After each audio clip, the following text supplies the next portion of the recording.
G'day everyone, Adzi here. We're going to be doing a Dota 2 international vlog. This is the first episode for us, so bear with us while we figure these things out, and one of the things that we do need to figure out is the name. So, yeah. No idea. Yeah, no idea. We have lots of ideas. Yeah, too many. But just too many That's to choose from. So yeah, I'm Adzi, this is my brother Emp. We're Dota 2 fanatics. We really enjoyed the game, and I've been playing since around 2012, I think it is. Yeah, when Dota 2 I think you got me onto Dota, so you've been playing it longer than I have. I played it when it was a Warcraft 3. The mod. Yeah. And then Dota All-Stars, and then, when it eventually hit Valve in 2012. Yeah, so the first time I played Dota, I remember running around with a hero going like, what the hell do I do? And out of nowhere, this wolf came up with these other two wolves and just ate the crap out of me. And I died, consistently died to this one guy. I was like, this game, I'm out. I don't care anymore. If it makes you feel better, that still happens. I was like, Lycan. I now know. Lycan. Of the wolf. But it's been good ever since. I've learned a lot. So. Hell yeah. So just to quickly cover what we'll probably be talking about in this one, we're going to be talking about the international that's coming up. It's the biggest prize pool in esports currently. It's about to surpass it's about to surpass the TI9, so the 2018 international. It's at 24 million something or other. It's close to 25 million dollars, which is huge. The prize pool, I believe, last year that the first prize winners got was like $13 million or $15 million between 5 people. Five people. Well, it's crazy. Between the teams, so maybe coaches and stuff. But you're right. And listen, that's huge earnings. Huge. Man, it's going to take me a while to even earn that amount of money. If you know what I mean. We're going to make it to TI. Yeah, we do. Yeah. It's just before our time. That's right. Yeah. And so we'll cover a couple of other things as well. So yeah. So just to lead into it. So what is the international? So it's the equivalent of the AFL or Gridiron. What's Gridiron called? NFL. NFL. Yeah. But in the esports world, so esports being computer games, and it's basically you have a team of 5 people versus a team of 5 people in Dota. They're all on a map. You'll have different heroes, and it's really competitive and a lot of fun to watch because there's always interesting things going on. And even if you don't like it, I know a bunch of people who just like to watch the international videos just because of how hectic and how fun it is to watch. Because they come up with all these great plays, and it's just the crowd goes nuts, and it's huge. So it's like watching a grand final of any game. The casting is good. Some of the interviews are okay, but the casting's amazing. Interviews are touch and go. No, it's a massive international event. To the nth degree. So and then you can watch it online. You're not there's no pay-per-view as well, so it doesn't matter. You could, as long as you got an internet connection and a web browser, you can watch the damn thing. So that's you can watch it within the game client as well. So I really like the casters and watching the Twitch with the interaction, all that kind of stuff. So there's different ways of going about it, if you know, which is really cool. Lots of ways. Exactly.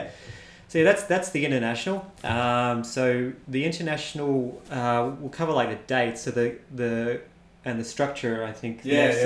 So we've got the open qualifiers. So they're within each region. So North America, Southeast Asia, CIS, China. What else was there? That's it. North, South America, Europe. Europe.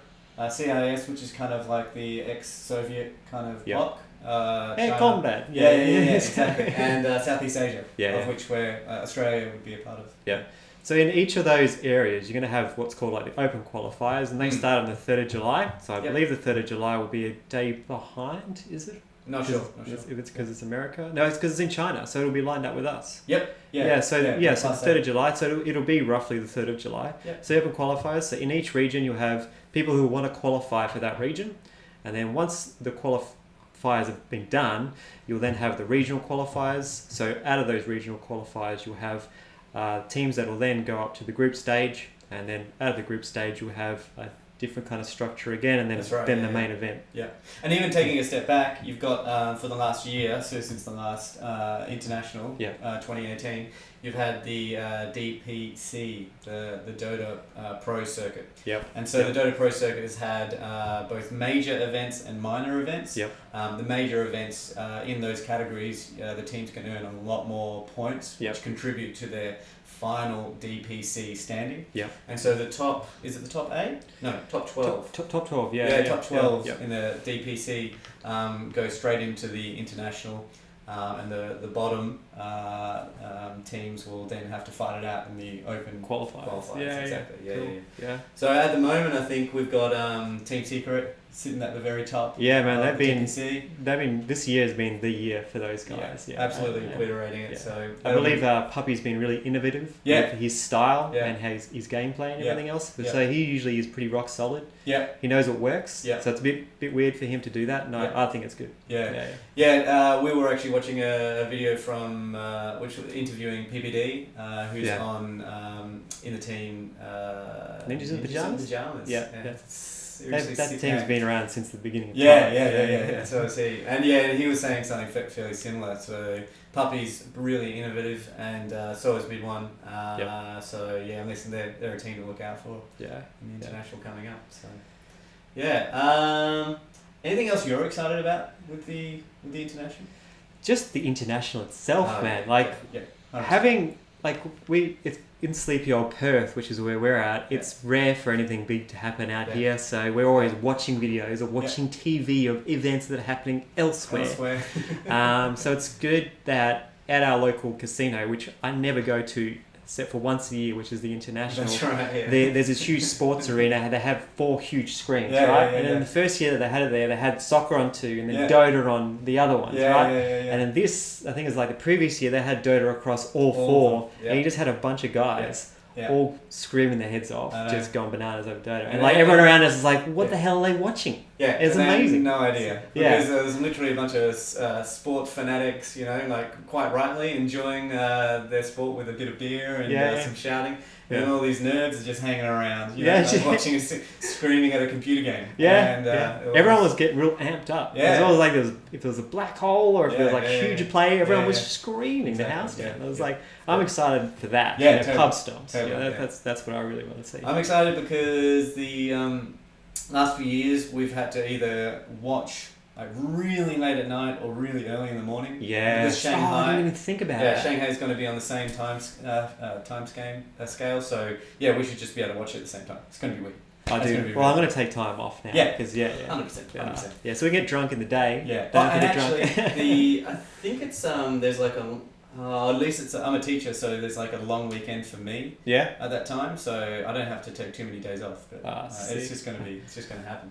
Right. So. That's really good. The timing with Shanghai and Perth is both +8, so that's going to be awesome. That's the best news ever. I don't want to say it, but I do want to say it. It's like I wish it happened in China a lot more, just for that one reason, just because it's convenient. I think it's pretty significant. It should go everywhere. Totally. Should come to Australia. Should come to Perth. Just saying. Maybe it'll happen in Melbourne Sydney first. But I'll fly over. Totally. That's if we got tickets. That's the problem. I'm excited about that too. Anything else that you're looking out for at the international? I've got a couple of things, but I really want to see a cool Arcana, I should say, come out of it. Because last year it was Pudge, because I've been waiting for Pudge is my guy, Planet Nature's Prophet, and so it was good that he came out and got the Arcana for that. I really want to see who the new Arcana is going to be given to. That's going to be sick. It's going to be sick. I think it might be Rubik. You always got to collect them all, it's costly. It's very expensive. That's the problem. But that's that as well, and just all the Facebook groups and everybody else who's going to be getting excited about it. It's a big event on the calendar. Even for people who don't, as you said right at the start, even people who don't follow Dota all that much, either they play other games or they're not actually into gaming. This is like a huge event, and a lot of people just watch it just for the atmosphere. 100%. So shout out to Nick Holland. He's watching. He doesn't play Dota. He's a PlayStation guy, and he was watching avidly all the things that I posted up. Went through all the videos and everything else. This is amazing. It is. Man. It's so good. And I was even listening to a few other Dota 2 podcasts, and they remember. I think it was like TI9. Was what got them into Dota. Oh, really? Yeah, because they were watching TI just going, what is going on? This is amazing. And then they became Dota aficionados to the point now where they're podcasting and on it. So good, man. Yeah, it's pretty awesome. So yeah. I'm excited about a couple of other things like to do specifically with the game. So one of the most recent patches, 7.22 came out. And in 7.22 they introduced a whole bunch of new AGs, Aghanim Scepters, for 24 heroes. So I think they loaded up the rest of the heroes that didn't have AGs and changed some of the AGs for a bunch of the other heroes. So basically that's just an item that you can buy in Dota. Like, there's a whole bunch of different items you can buy. The AGs usually, not always, but usually change or affect the ultimate or the most fancy of the spells that the character's got. Yeah. And with the new AGs, it's just exciting. Yeah. Every hero has an AGS now. I saw that Spectre has, which is a hero inside the game. Spectre has an AGS now. Yeah. I was like, I never thought I'd see the day, you know? It's like a mini haunt. I know, right? It's awesome. Yeah, I was like, that's exciting. That's scary. Yeah, and the one with... She's already scary. I know, right? Imagine you're playing a sniper mid and you're just like this little guy that doesn't move very fast anyway, and you're already worrying about haunt, and now she's got this extra haunt basically. Yeah. She can haunt to you. Yeah. So like haunt is like you press R, which is usually their ultimate, and then what happens is you haunt across the screen, and then you find the different heroes, and then she attaches herself to that hero, and she can then jump to that illusion which was following the hero, and then just start attacking the person. So you're always... Like she presses a button, and a bunch of ghosts start following everybody, all the enemy team. And you shit your pants. Like, it's just every single time. You're like, God, run away. So and hers isn't even the best. So there's so many other really good AGs that are in. That's exciting. Yeah. And that's actually going to change some stuff. It's going to change how teams build. So yeah, I'm really looking forward to the AGs updates. Yeah. Let's see how people will play that. Oh yeah. Yeah. And the last one, the other reason why I'm really excited is this patch at the moment. So we're at 7.22C. Yeah. And the most recent patch is just a really fast-paced, fighty, early game. There's no for the first 20 minutes, people aren't just going to be farming separately. Yeah. It's not just going to be a first-person player kind of, single-player kind of game, where you can just ignore the rest of the teams. No, there's going to be a lot of skirmishes, a lot of fighting happening early on. People are just going to be moving around the map a lot. There's going to be a lot of opportunities for fun plays. Yeah. Anyway, it's going to be exciting. It's going to be exciting the whole time. I think so. Yeah. Straight from the get-go. Yeah. Straight from the get-go. That should be awesome. Yeah. So I just not going to wrap up on this, but I just wanted to throw it out there. The crazy win prediction. Yeah. So I think that I'm going to get too theorist here, but I reckon Team Secret's going to take it away. Yeah. Just because of how hungry they are. You can really see it in the guys' eyes. They're super hungry, and I think that's what makes the difference. If you look at OG last year, they were nothing at the beginning of the international. Absolutely nothing. But they were hungry. They were hungry as man. And if we can go back to Alliance, Alliance back in TI9 or 4, I think it is. They should have won that. But they literally won every single game and then won the international just because they were absolutely hungry and they wanted it so badly. And they had the skill as well, because you need the skill. You can't just be hungry. Yeah, exactly. And no, they're incredibly talented. Those everybody on Secret.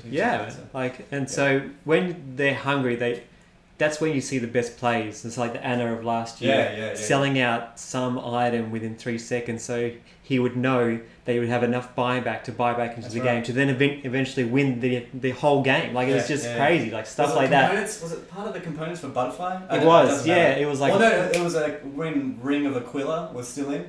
Yeah, he turfed that and then something else. Anyway, I think it was the circly bit, the one that gives you evasion. I can't. Talisman evasion or something like that. So I think he got rid of that, and then eventually had enough buyback. So then when he did buy back, they won. It's just so stuff like that. The guy's thinking in the moment so fast that I reckon time slowed down for that guy at that particular time. Like, it would have been stuff like that. I'm kind of torn. I'm not sure if I can make a big prediction, but like PSG LGD, obviously they took out TI9 last year, and I've kind of got a, FY is my boy. I hadn't seen, Tusk is a relatively new hero in Dota 2, and I hadn't seen too much of Tusk at all in any of the major events in 2017, 2018. And FY is a Tusk player. He's like a fourth position off lane. player. So he plays a lot of ES. He plays a lot of. Yeah, man, he's so good. Yeah. Yeah. Anyway, anything with F1 in it, it's got my blessing. And I've really been enjoying. I've already brought him up once before, but I've really been enjoying listening to and PPD talk about the way he and his team approach Dota, and I really like his kind of response. It's just like, listen, there's going to be, at the top end, you're going to have all these amazing people playing, but the thing that separates them is how well they play as a team. That's so true. Anyway, I just I hope that ninjas in pajamas can get up and do some good work there. But anyway, it's going to be super exciting. I've got no major allegiances, so yeah. I mean, I don't want to say Team Secret going to win because Puppy, he's a good player and he's been since the beginning, but I don't know, he kind of seems like maybe a bit of jerk. Like, I'm not too sure. Maybe I'm being a bit judgy here, probably am. It's like, I haven't watched too much Puppy, but he kind of comes across that way in interviews. A bit cold. A bit cold. Maybe it's just cold, calculating, which is what he's like anyway. Because he's got to be the manager, he's got to be the captain as well. So, that's fair enough. I'll take it back if I can. I think that's one of the reasons why people liked... I said that PSG, LGD won last year. Of course they did. They almost took it away. They almost took it away. One of the reasons why people loved OG was they all just seemed like really chill, nice people. Yeah, they did. How was that look between here, Big Daddy and... Big Daddy No Tail? And No Tail, the other guy that was in the team from the very... So they built the team, so these two guys, right? I can't remember the guy's name. So when they were like cross paths, anyway, so there was two guys who set up OG originally. It was the Big Daddy No Tail, and I want to say Fly. No, it's not Fly. No. Anyway, so they crossed. So they eventually in the international they versed each other in different teams. That's right. And OG beat them. Yeah. And when they crossed paths to shake hands, the look of death on Big Daddy was just like, you he could feel it. You're like, this could be you, but... Exactly, you could see it. It was all written in his face. It was a bit of sweet, and a bit of a get stuffed at the same time, which I thought was really cool. Good to see that on stage. Because they wanted to try and be as professional as possible. Anything from you, so moving away from the international, anything that you're like thinking about, looking forward to, wanting to do in Dota? Dota? Yeah. Well, I want Nature's Prophet to get a buff of any kind. Just something. Yeah. I know ages ago, like 7.20 or something, he got more damage or something like that. So, and I don't know what kind of buff that I want. Maybe Treant move speed is increased, so when you're trying to block people, it's a lot easier to block. But then you just want him in the meta. Yeah, exactly. You want to style on people. I don't want him so good that he's in the meta, so then people pick him, so I can't pick him. Other people pick him up because nobody really picks him. Like I pick him because he never gets picked. He's really good. So not too much, but just enough. That would be really nice. And I feel you. And any kind of good ags buff for Pudge that isn't just Hook's cooldown. I mean, Hook cooldown is pretty cool. But, that's amazing. I just feel like do you also pick up some length with the hook as well? I don't think so. I think you can only get that length from the Aether Lens, I think it is, which gives you like that. Yeah, but that's about it. Okay. So something like that, like a buff that would be pleasing to me. That's awesome. That's what we're always looking for. And that, and like I really enjoy the new conduct system as well because it changes it. Totally.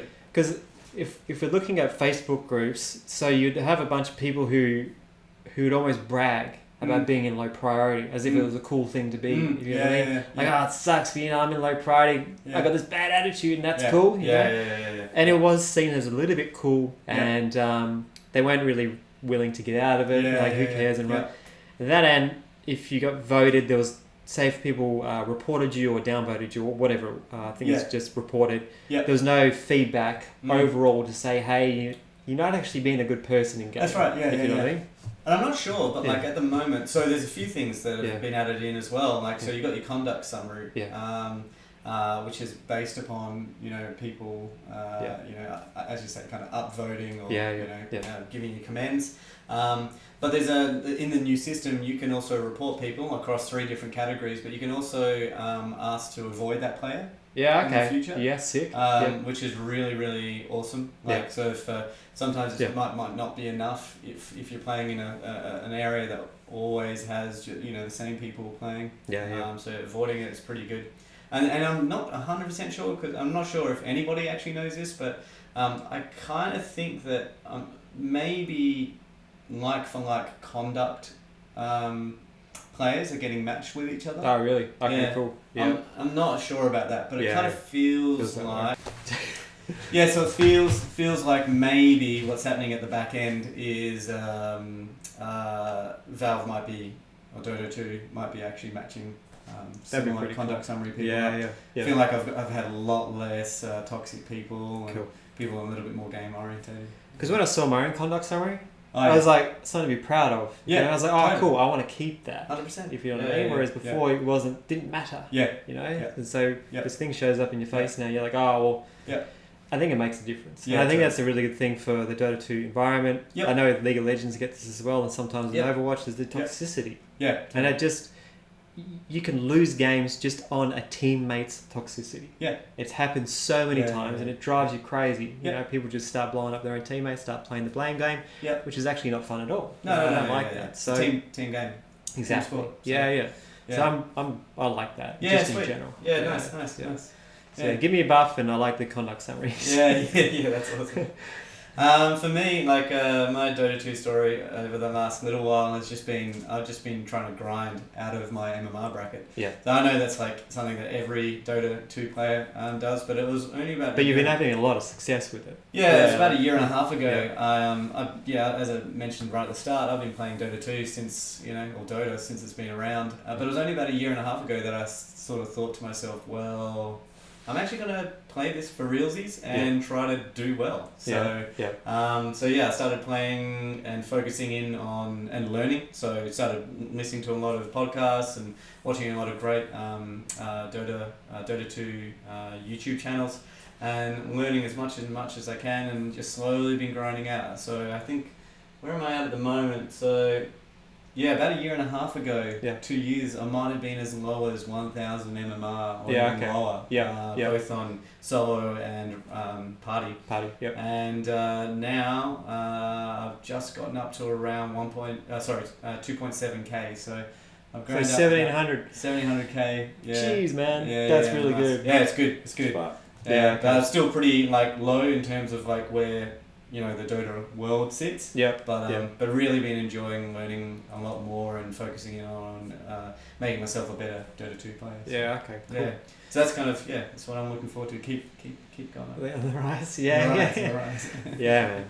Yeah, that's what it's about as well. The growth that comes along with totally. Playing with some cool people and like those guys we played with last night. Yeah, that were great. Yeah, because the difference would be is at the end of the match, a large portion of the match was pretty much my fault, because I've been playing too much Dota Imba, just way too much Dota Imba. So I was thinking Dota Imba, but I was playing normal Dota.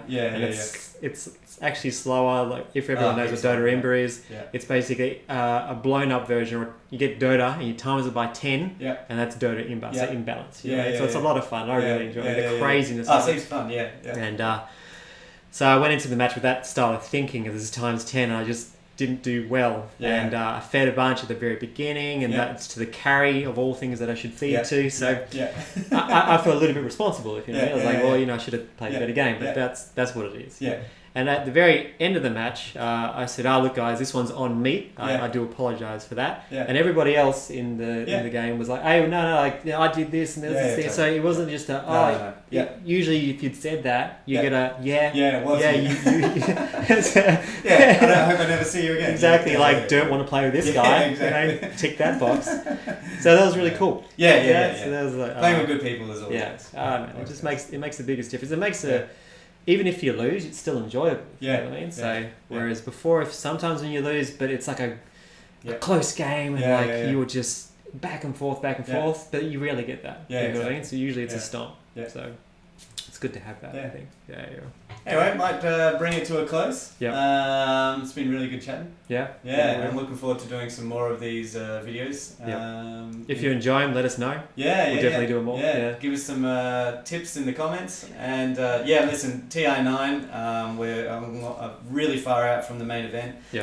So we got quite a bit of time. Hopefully we'll be coming back together to chat a bit more about it. Yeah, man. Sounds good. And I'll be doing updates on the Game on Australia website and also whatever page that we were going to try and create for this particular one as well. So if you want to keep up to date, I'll be keeping everybody up to date as to the open qualifiers, region qualifiers, group stage, main event, and then the main event itself, and the finals. So stick around, and we'll keep you informed. Yeah, sounds good. All right. Cheers. Ciao. That was really good. That was good fun.